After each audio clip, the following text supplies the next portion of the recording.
ہمارے تمام سننے والے بہن بھائیوں کو السلام علیکم۔ ہم اپنی آج اردو کی قرآن سٹڈی کے ساتھ حاضر ہیں۔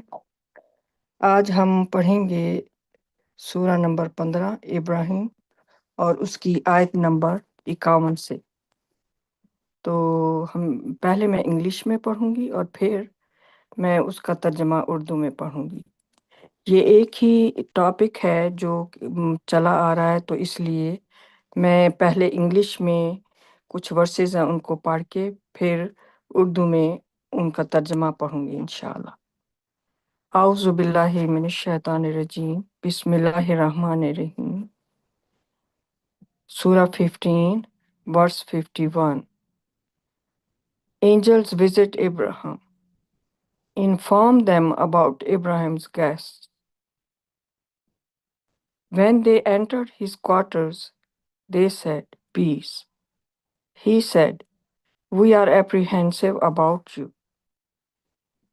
They said, "Do not be apprehensive. We have good news for you, an enlightened son." He said, "How can you give me such good news when I am so old? Do you still give me this good news?" They said, "The good news we give you is true. Do not despair." He said, "None despairs of his Lord's mercy except the strayers." تو یہ میں نے یہاں تک آیت number 56 تک میں نے پڑھا ہے، 51 سے 56 تک۔ یہ ایک لائن کی دو لائنوں کی آیات ہے۔ تو اب میں ان کا اردو میں جو ٹرانسلیشن ہے، ترجمہ، وہ میں پڑھتی ہوں۔ جو اوپر سب ٹائٹل ہے اس کا ترجمہ ہے فرشتے ابراہیم کے پاس آئے۔ آیت کا ترجمہ ہے، انہیں ابراہیم کے مہمانوں کے بارے میں آگاہ کرو جب وہ اس کی رہائش گاہ میں داخل ہوئے۔ انہوں نے کہا، سلام۔ اس نے کہا، ہم تم سے خوف زدہ ہیں۔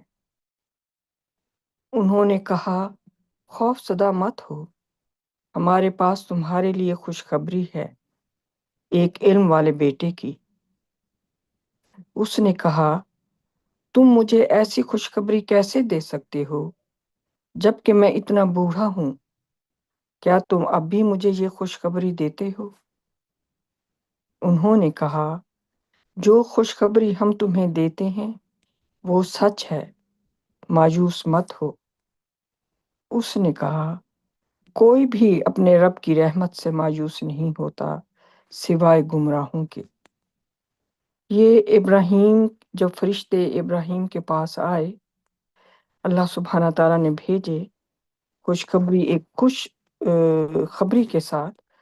تو یہ اس وقت کی باتیں ہیں جو اللہ سبحانہ تعالیٰ نے قرآن میں ہمیں بتائی ہیں، جو ان کی گفتگو تھی آپس میں ابراہیم کی اور فرشتوں کی، اور وہ کس مقصد کے لیے اللہ سبحانہ تعالیٰ نے انہیں وہاں بھیجا تھا، وہ سب ان آیات میں اللہ سبحانہ تعالیٰ ہمیں بتا رہے ہیں۔ تو یہ ہو رہا ہے کہ وہ ایک ان آیات سے جو ہمیں معلوم ہوتا ہے وہ یہی ہوتا ہے کہ وہ انسانوں کے بھیس میں گئے تھے۔ وہ فرشتوں کی اپنی اوریجنل جو ان کی شکل ہے وہ اس میں نہیں گئے تھے، وہ انسان بن کے گئے تھے ان کے پاس۔ تو ابراہیم نے ان کو یہی سمجھا تھا کہ یہ جو ہیں یقیناً وہ ابراہیم کے لیے بالکل اجنبی شکلیں تھیں۔ تو جب وہ ان کے پاس گئے اور اس کی رہائش گاہ میں داخل ہوئے، تو داخل ہونے کے بعد جو پہلا کام کیا وہ انہوں نے اس کو سلام کیا۔ اور یہی حکم اللہ سبحانہ تعالیٰ نے قرآن میں ہم انسانوں کو بھی دیا ہے کہ جب بھی آپ کسی کے گھر میں جائیں تو آپ ان کو سلام کریں، ان کہ آپ کا جو داخلہ ہو وہ دوسروں پر سلامتی بھیجنے کے ساتھ ہونا چاہیے۔ اور یہی چیز جو ہے یہ یہاں پر ہم غور کرتے ہیں، تو پھر یہی چیز ظاہر ہے وہ تو آلریڈی اللہ سبحانہ تعالیٰ کے فرما بردار ہیں فرشتے، تو ان کے پاس تو اللہ سبحانہ تعالیٰ نے ان کو جو تعلیم دی ہوئی ہے وہ تو ذرا سے بھی ادھر سے ادھر نافرمانی نہیں کرتے۔ تو اسی کے ساتھ داخل ہوئے، لیکن جب ابراہیم نے ان کو دیکھا کہ یہ دو اجنبی آئے ہیں تو وہ ایک اس خوفزدہ سا ہو گیا ان سے، کیونکہ وہ انہیں جانتا نہیں تھا کہ یہ کس ارادے سے یہ لوگ آئے ہیں۔ کیا یہ دوست کی حیثیت سے آئے ہیں یا یہ کوئی دشمنی کرنے کے لیے آئے ہیں؟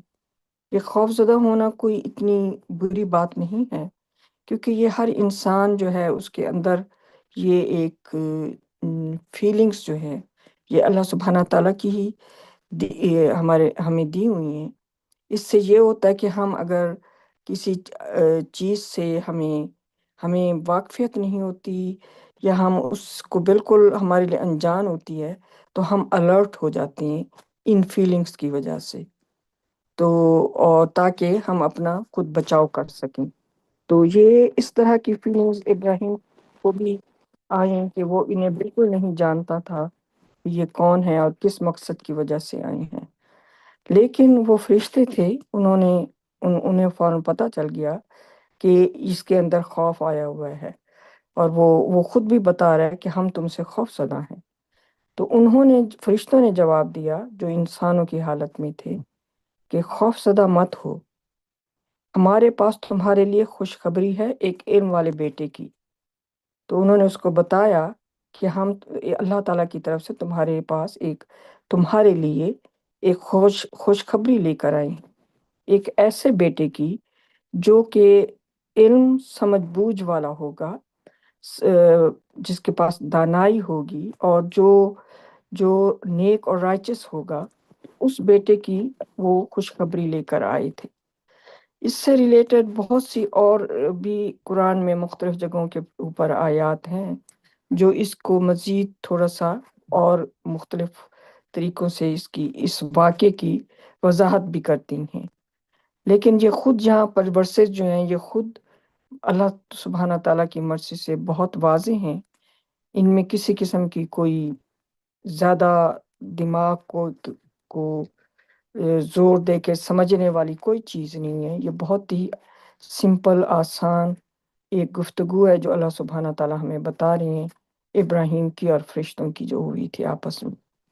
تو انہوں نے پھر فرشتوں نے اس سے کہا خوف زدہ مت ہو، ہمارے پاس تمہارے لیے خوشخبری ہے ایک ایسے بیٹے کی جو انلائٹنڈ سن ہوگا۔ انلائٹنڈ مین بہت سمجھ بوجھ، روشنی جس کے پاس ہوگی علم کی، اور جو ہے نیک بیٹا ہوگا۔ آگے آیت نمبر 54 میں وہ کہتا ہے، ابراہیم نے کہا کہ تم مجھے ایسی خوشخبری کیسے دے سکتے ہو جبکہ میں اتنا بوڑھا ہوں؟ کیا تم اب بھی مجھے یہ خوشخبری دیتے ہو؟ کیونکہ جس ٹائم اسے یہ خوشخبری دی گئی تھی، ان آیات سے ہمیں معلوم ہوتا ہے کہ اس وقت وہ بہت بوڑھا ہو چکا تھا اور اس کی بیوی بھی بوڑھی تھی۔ تو اس سے ریلیٹڈ بھی آیات ہیں کہ اور جگہ کے اوپر قرآن میں کہ جب یہ خوشخبری انہیں دی گئی تو اس کی بیوی ہنس پڑی اور اس نے کہا کہ میں تو بوڑھی بھی ہوں، میں ایسے پیرافریزنگ کر رہی ہوں، اور میں بانجھ بھی ہوں، تو یہ کیسے ممکن ہے؟ تو انہوں نے جواب دیا تھا کہ تمہارے رب کے ہاں ہر چیز ممکن ہے۔ تو اس طرح کی گفتگو ایک اور آیات قرآن میں بھی ہیں۔ تو ادھر وہ ابراہیم کو ایسی خوشخبری دے رہے ہیں اس کے بیٹے کی، اور ابراہیم صرف یہ نہیں کہ اس کو کسی قسم کا کوئی شک تھا، لیکن وہ ایک انسان کی سمجھیں کہ ایک یقین دہانی لینے کے لیے، تو ان کو کہہ رہا ہے کہ میں اس قدر بوڑھا ہوں اور اس کے باوجود تم مجھے یہ خوشخبری دیتے کہ پھر بھی میرے پاس مجھے ایسا بیٹا جو ہے وہ اللہ تعالیٰ مجھے ہوگا۔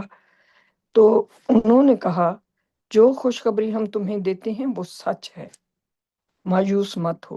ظاہر ہے وہ کوئی مذاق کرنے کے لیے تو نہیں آئے تھے، اس لیے انہوں نے اس کو بتایا کہ جو خوشخبری ہم تمہیں دے رہے ہیں وہ سچ ہے، اور تمہیں مایوس ہونے کی ضرورت نہیں ہے کہ تم بوڑھے ہو تو بڑھاپے میں اب تمہیں اولاد نہیں ہو سکتی۔ اللہ سبحانہ تعالیٰ جو بھی چاہیں وہ صرف کہتے ہیں ہو جا، اور وہ چیز ہو جاتی ہے۔ ان کے لیے کچھ بھی جو ہے وہ ناممکن نہیں ہے۔ ہم انسانوں کی سوچ، چونکہ ہم انسان ہیں، بہت محدود ہماری سوچ ہے، ہمارے پاس دانائی ہے، عقل ہے، تو اس کے لحاظ سے ہمارے پاس جتنی تھوڑی سی ہے ہم اسی میں سوچتے ہیں کہ یہ چیز کیسے ممکن ہے اور یہ چیز کیسے ممکن نہیں ہے۔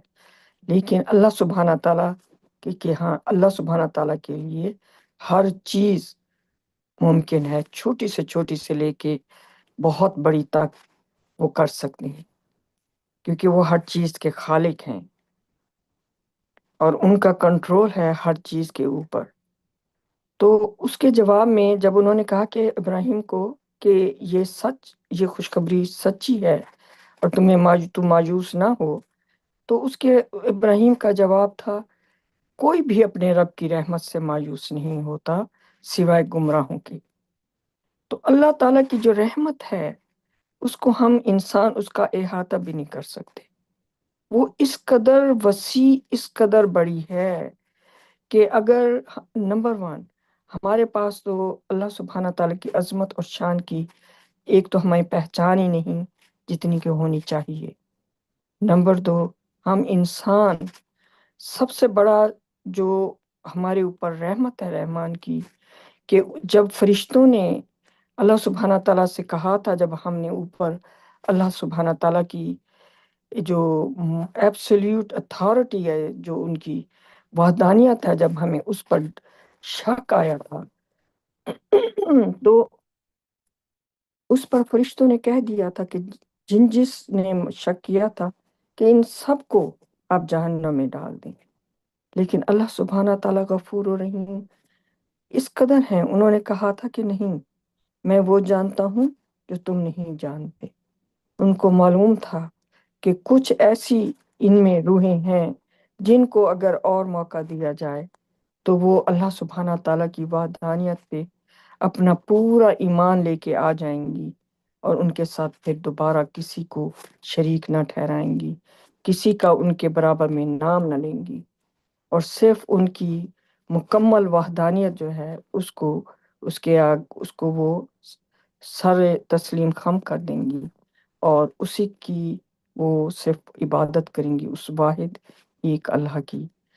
تو اس لیے اللہ سبحانہ تعالیٰ رحمت للعالمین، انہوں نے ہمیں اتنا بڑا ایک اور موقع دے دیا۔ سوچیں اگر وہ نہ دیتے تو ہم سب انسان، جن، جو بھی مخلوق ہیں، وہ سارے کے سارے جہنم میں پڑے ہوتے، اور پھر ہمیں وہاں سے کوئی بچا بھی نہیں سکتا تھا۔ تو اللہ سبحانہ تعالیٰ اس قدر غفور الرحیم ہے، اس لیے ابراہیم کو علم تھا کہ وہ کتنے بڑے رحمان رحیم ہیں، اس لیے اس نے کہا کوئی بھی اپنے رب کی رحمت سے مایوس نہیں ہوتا سوائے گمراہوں کے، کیونکہ جو گمراہ ہیں ان کو تو اللہ سبحانہ تعالیٰ کی وحدانیت، ان کی طاقت، ان کی عظمت اور شان کی پہچان ہی نہیں، اسی لیے تو وہ گمراہ ہو گئے، کیونکہ انہوں نے اس طرف توجہ ہی نہیں دی، تو وہ تو مایوس ہوتے ہیں۔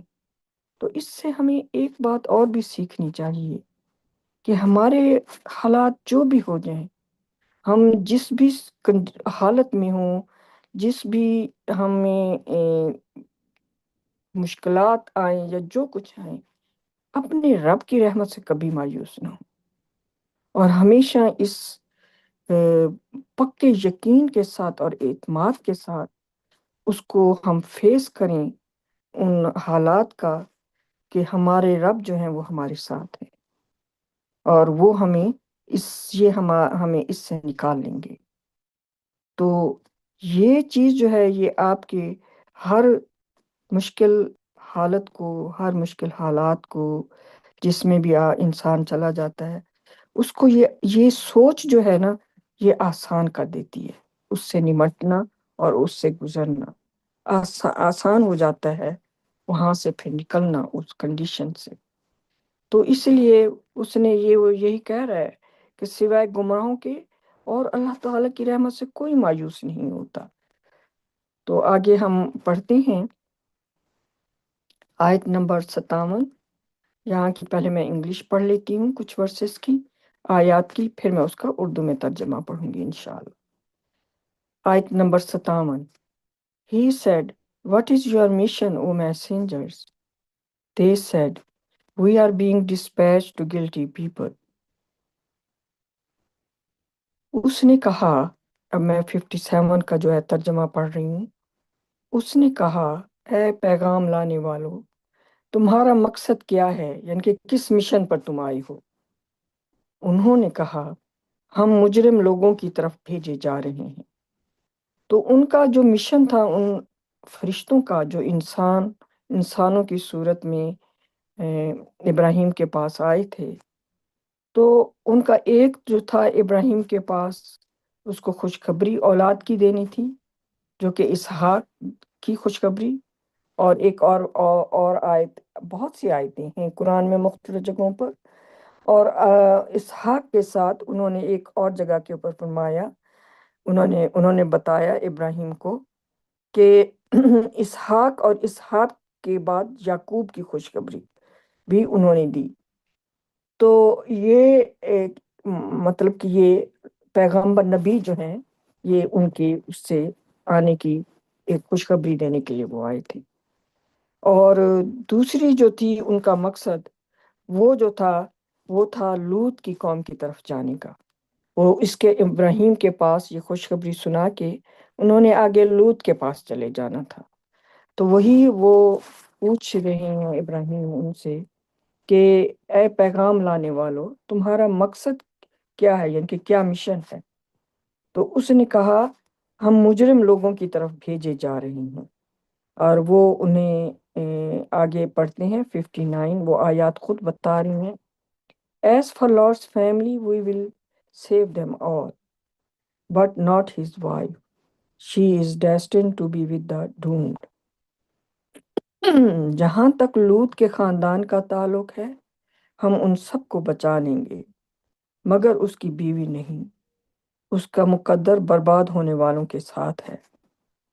تو یہ انہوں نے بتایا کہ ہمیں جو ہے وہ جو لوط کی قوم ہے اس کی طرف بھیجا جا رہا ہے. لوط بھی اللہ تعالیٰ کے نبی تھے، اور وہ بھی ابراہیم کے ساتھ وہاں سے ہی ہجرت کر کے ابراہیم کے ساتھ ہی وہاں سے نکلے تھے، جہاں پر ابراہیم کو آگ میں ڈال دیا گیا تھا اور اللہ سبحانہ تعالیٰ نے ان کو بچا لیا تھا.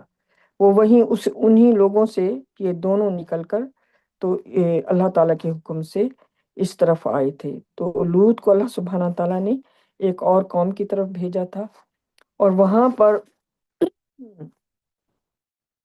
اب وہ لوگ اس قدر بگڑ چکے تھے، اس قدر خراب ہو چکے تھے کہ اب ان کی جو تباہی تھی وہ اس کا وقت آ گیا تھا.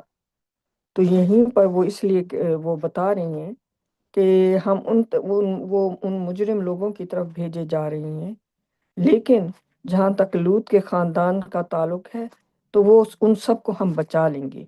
ان کہ وہ اس عذاب میں سے اللہ سبحانہ تعالیٰ کا حکم ہے ان کو بچا لینے کا، لیکن اس کی بیوی نہیں. اس کی بیوی جو ہے وہ انہی برباد ہو جانے والی جو قوم ہے اس کا شمار اسی میں ہے. اور اس کی جو آگے ہم پڑھتے ہیں اس کی ریزن کیا ہے، وہ ہم آگے پڑھتے ہیں کہ یقیناً وہ اللہ سبحانہ تعالیٰ کی فرما بردار نہیں تھی، اور یا اللہ سبحانہ تعالیٰ کی جو احکامات تھے وہ ان کی پیروی کرنے والی نہیں تھی. اس لیے وہ بھی انہی مجرموں میں اس کا بھی شمار اللہ سبحانہ تعالیٰ نے کر دیا تھا. تو آگے ہم پڑھتے ہیں 61. The messengers went to Lord's town. He said, "You are unknown people." They said, "We bring to you what they have been doubting. We bring to you the truth. We are truthful." تو یہ جو ہے یہاں پر اس نے کہا، تم لوگ اجنبی ہو. جب وہ لوط کے 61 سے میں پڑھتی ہوں. The messengers went to Lord's town، یہاں سے. تو قاصد لوط کے شہر میں گئے، یعنی کہ وہ جو فرشتے تھے جو پیغام لے کے اللہ تعالیٰ کا آئے تھے، لوط کے شہر میں گئے۔ اس نے کہا تم لوگ اجنبی ہو، یعنی کہ اب یہ لوط نے ان کو دیکھ کر کہا، تو انہوں نے کہا ہم تمہارے پاس وہ لے کر آئے ہیں جس پر وہ شک کر رہے تھے۔ کون؟ لوط کی قوم۔ جو لوط کی قوم تھی، یہاں سے اس آیت سے ہمیں پتہ چلتا ہے کہ ان کو اللہ سبحانہ تعالیٰ کے لوط ان کو جو پیغام دیتا رہا تھا، اس پر انہوں نے کوئی دھیان ہی نہیں دھرا، وہ اس پر یقین لے کر آئے ہی نہیں۔ ان کا خیال تھا کہ یہ لوط جو ہے یہ سب جھوٹ بول رہا ہے، اور وہ جو ان کا اپنا طریقے زندگی گزارنے کا طریقہ تھا، وہ اسی میں ہی اپنی زندگی بسر کرتے رہے۔ اور انہوں نے نہ صرف یہ بلکہ انہوں نے لوط کو بہت اس کے لیے تنگی کر دی، اس کی زندگی کو، اور اس کو دھمکیاں دینی شروع کر دیں۔ تو جب بھی ایک قوم جب بگڑتی ہے تو اللہ سبحانہ تعالیٰ اس کو مدت دیتے ہیں، اس کے پاس اپنے نبی بھیجتے ہیں، پیغام بھیجتے ہیں، تاکہ وہ اس پیغام کو سنیں اور وہ شاید اس پر ایمان لے آئیں۔ ایمان لانے کا مطلب ہے کہ وہ اپنے آپ کو سدھار لیں، سدھر جائیں، اور جو برے اعمال جو کام کر رہے تھے ان سے وہ باز آ جائیں۔ لیکن جو وہ قوم تھی انہوں نے ایسا نہیں کیا، انہوں نے لوط کا انکار کیا، اللہ تعالیٰ کے پیغام جو وہ دیتا رہا اس کا انہوں نے انکار کیا۔ تو پھر کیوں ان کا انکار کیا تھا؟ انہوں نے ماننے سے ہی انکار کر دیا کہ کوئی خدا ہے، کوئی حساب کتاب ہوگا، ہم اپنے اعمال کے ذمہ دار ہیں، ہمارے ایک ایک عمل کا جو ہے وہ وہاں پہ جو ہے وہ اس کا حساب لیا جائے گا، اور اس کے مطابق ہمیں جہنم یا جنت دی جائے گی۔ وہ ان سب سے ایسے لگتا ہے ان آیات کو پڑھنے کے بعد کہ وہ بالکل اس چیزوں پر ایمان نہیں رکھتے تھے، اور انہیں اس پر کوئی یقین نہیں تھا۔ اسی لیے تو ہم سب جانتے ہیں کہ لوط کی قوم جو ہے وہ اس کی سب سے بڑی برائی کیا تھی، کہ وہ ہم جنس تھے۔ وہ جو عورتیں ہیں عورتوں کے ساتھ، جو مرد ہیں مردوں کے ساتھ۔ اور قرآن ہی سے ہمیں پتہ چلتا ہے کہ یہ پہلی قوم تھی جو اس طرح کی گندی کام میں جنہوں نے شروع کیا تھا۔ یہاں سے یہ جو ہم جنسی والی چیز ہے یہ اس قوم سے شروع ہوئی تھی، اور جو ہے اسی وجہ سے اللہ سبحانہ تعالیٰ نے اس کا بہت واضح طریقے سے کھول کر اس کا مختلف قرآن میں جگہوں پر اس کو بار بار بیان کیا ہے، تاکہ لوگ جو ہیں وہ ان سے سبق حاصل کریں اور خود کو جو ہے وہ اس رستے سے ہٹائیں۔ لیکن جو برے لوگ ہیں، جو بد ہیں، وہ فیصلہ کر لیتے ہیں کہ انہوں نے کبھی اپنی برائی نہیں چھوڑنی۔ وہ شیطان کی پیروی کرتے ہیں، اور وہ سمجھتے ہیں کہ ہمارا یہ حق ہے، ہماری یہ حقوق ہیں کہ ہم جو کچھ چاہیں اپنی مرضی سے کریں۔ ہاں، انسان نے فری ول تو مانگی تھی، وہ تو اللہ تعالیٰ نے ہم سب کو دی ہوئی ہے۔ ہمارے پاس پورا کا پورا اختیار ہے کہ ہم جو رستہ چاہیں چنیں، جو چاہیں اس سے ہٹ جائیں، جو اچھا اور برے راستے بھی اللہ تعالیٰ نے اپنے رسولوں کے ذریعے ہمیں بھیج کر ہمیں بتا دیے۔ لیکن آگے یہ ہمارا اپنا مرضی ہے کہ ہم کس راستے کا انتخاب کرتے ہیں۔ تو اسی طرح انہوں نے بھی، لوط کی قوم نے بھی جو راستہ اختیار کیا تھا، وہ انہوں نے ہم جنسی کا راستہ جو ہے، جو اس سے پہلے کبھی کسی قوم میں یہ چیز نہیں کی گئی تھی، وہ انہوں نے شروع کی، اس کی ابتدا کی۔ تو اس لیے فرشتوں نے جو ہے وہ لوط سے کہا ہم تمہارے پاس وہ لے کر آئے ہیں جس پر وہ شک کر رہے تھے کہ شاید ہمارے اوپر کبھی عذاب آئے گا ہی نہیں۔ آگے 64 میں وہ بتا رہی ہیں فرشتے، ہم تمہارے پاس حق لے کر آئے ہیں، ہم سچے ہیں۔ آگے میں پڑھتی ہوں 65۔ You shall take your family during the night, stay behind them, and make sure that none of you looks back. Go straight as commanded. We delivered to him this command. those people are to be annihilated in the morning.